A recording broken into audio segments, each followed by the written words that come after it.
Strong Sir, and today we will be dealing with the topic, okay, that is I am watching Grandpa. If you remember, my dear students, before you wrote your second semester examination, alright, I had actually touched this topic called I am watching Grandpa. Okay, I have already made a video, and in that video I have asked you to go through the chapter by yourselves. Okay, and I believe that all of you have gone through that. Okay, so today in today's video I will be explaining you what the story all about, what the story is all about, and its implications in our life. Okay.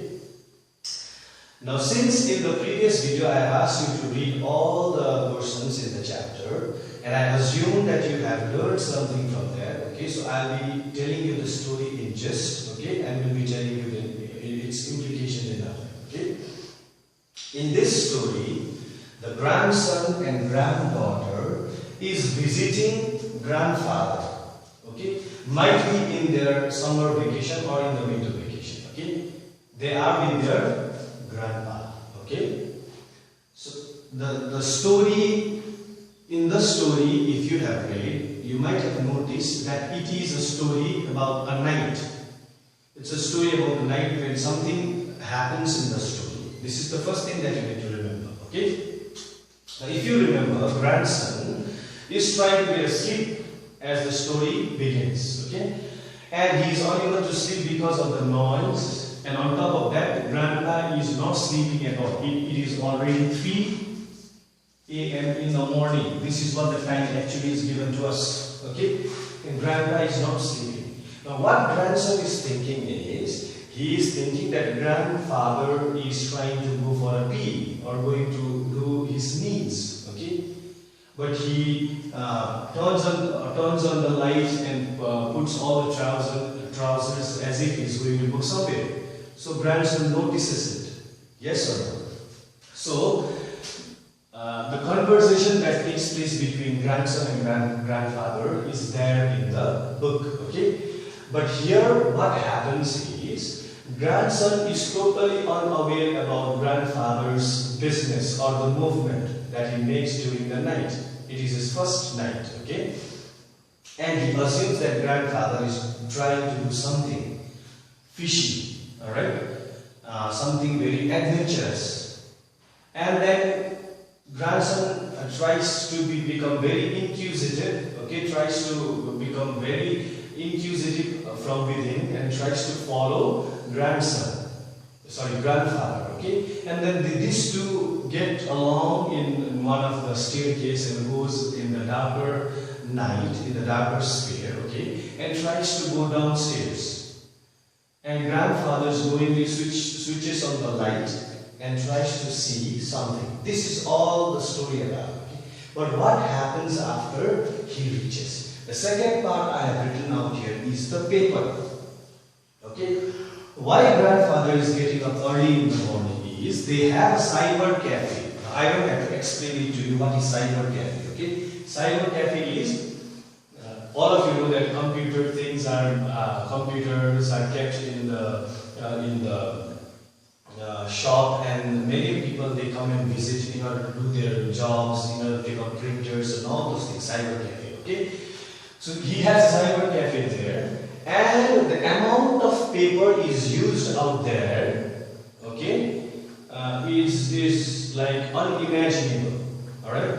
You might have visited cyber cafes like Dikendaju Cyber Cafe in there in Rhenock Bazaar. Okay, so those are the cyber cafes. The amount of paper that is being used in the cyber cafe, some of them are just waste papers, just thrown out there. So what grandfather does there is he tries to collect all the papers that are not used in one side. He tells his grandson to keep it separately. The paper that is not used in both the sides, he tells his grandson to keep it separately. So what he does is he tries to separate all the papers and pile up one after the another. Okay? And then I have written out here NGOs. Now what he does is, when he finishes doing all the piling up of the papers, cleans the corner, okay, He sends many of the papers to the NGO children where they can do their work in the paper. See, he's trying to use the paper that are specially thrown, basically thrown in one of the corners. He knows the value of the paper there, okay? So this is what happens in the story. And the impression on him, here him means grandson. The impression on him is so impact that he thinks that this is what my grandfather has taught me. Okay, when I am in the school, he tries to recapitulate or tries to recall what he does in the school. Like, I waste plenty of papers making all those kind of flies, okay, or aeroplanes or some kind of things with the paper. But he has taught me how to use cautiously the paper. Okay? Okay, how to use. That impression is so impact on him. It's more than what he has learned in the school.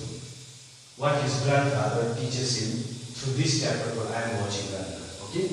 Now the implications in our life. My dear students, many of us, we also tend to do this kind of thing. Like we use half of the paper and then we simply throw it or sell it to Charansu Bhayas. You might have heard.